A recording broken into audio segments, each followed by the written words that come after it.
We asked people who is the Detroit Lion that most needs to step up the second half of the season, which gets basically underway on Sunday. Here's some of the feedback we've gotten, and thank you for signing your text. Tom in Utica says they need J-Mo to figure out how to catch with his hands, not his chest. That would help. Yep. Chris in Birmingham says the kicker needs to step up. Oh, given opportunities, yeah. He was, I think, in a strongly instilling confidence. And then he missed a 20-yard field goal or whatever it was, yeah. It was kind of one of those deals where I was kind of ready to say, okay, we don't have a bomber. And he's just not likely going to be. But if we don't have a bomber, at least our guy makes everything inside of blank. Just be damn accurate elsewhere, yeah. And then he missed a short one.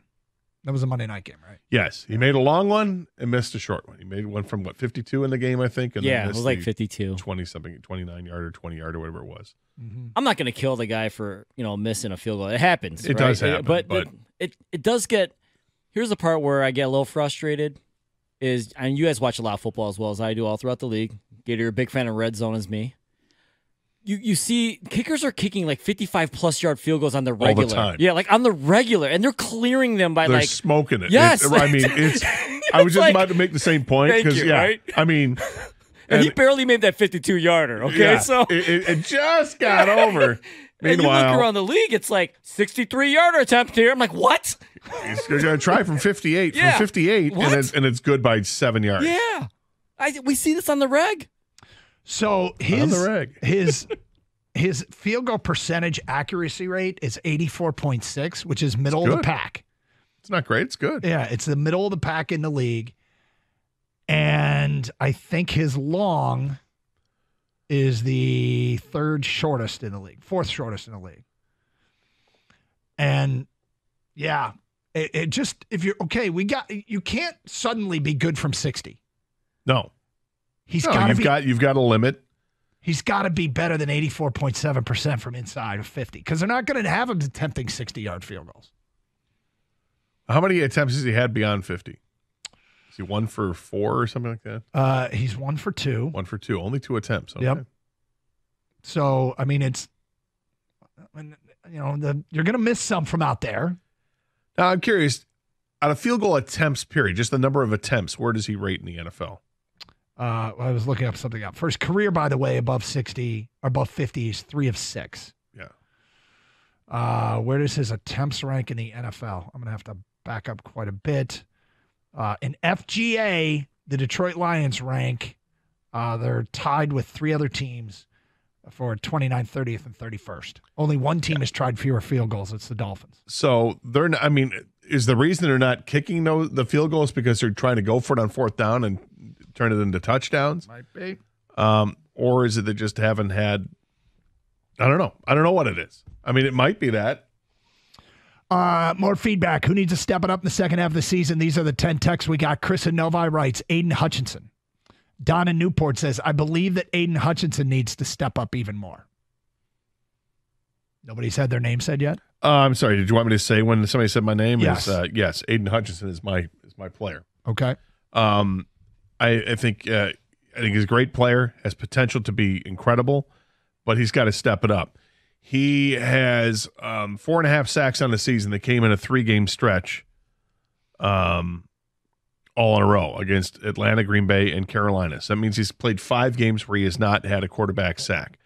I don't want to hear about pressures.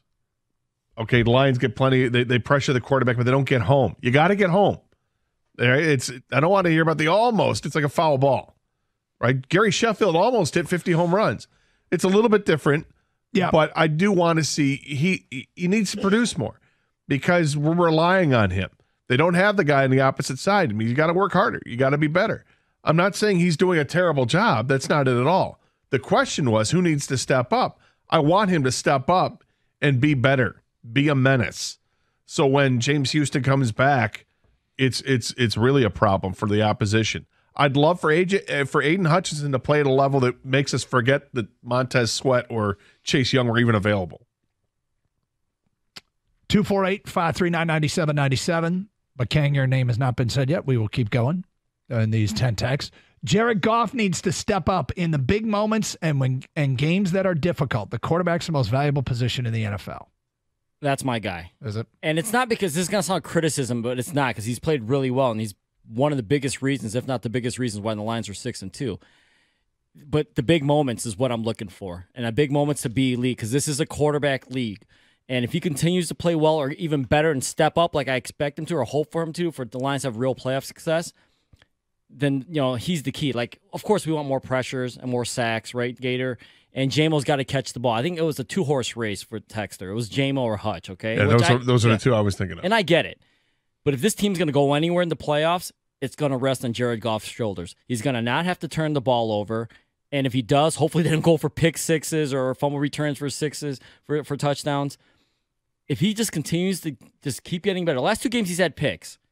Now, the Ravens game, everyone played like crap, right? Mm-hmm. The Raiders game, it didn't matter because the Raiders are crap.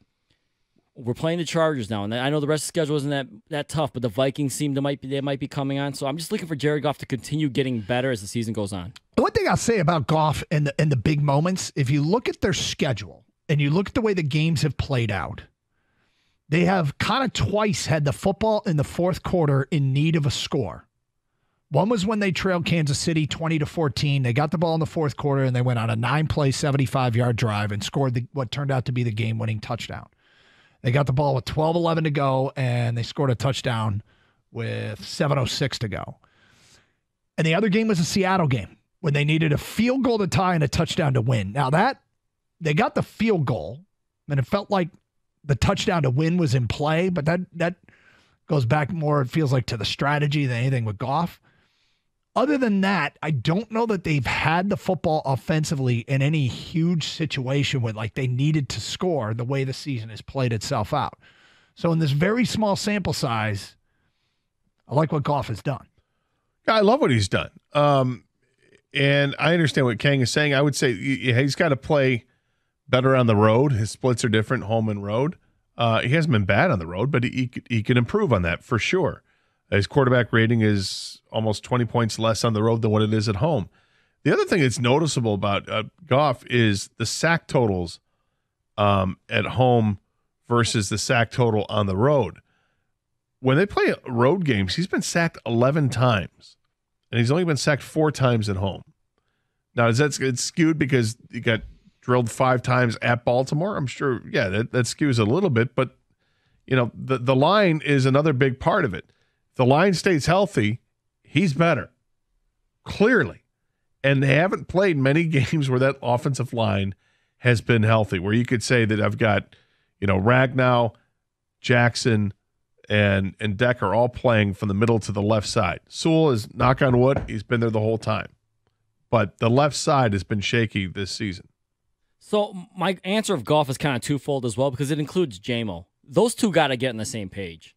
And so people want Jamo to step up. I think that's both those guys.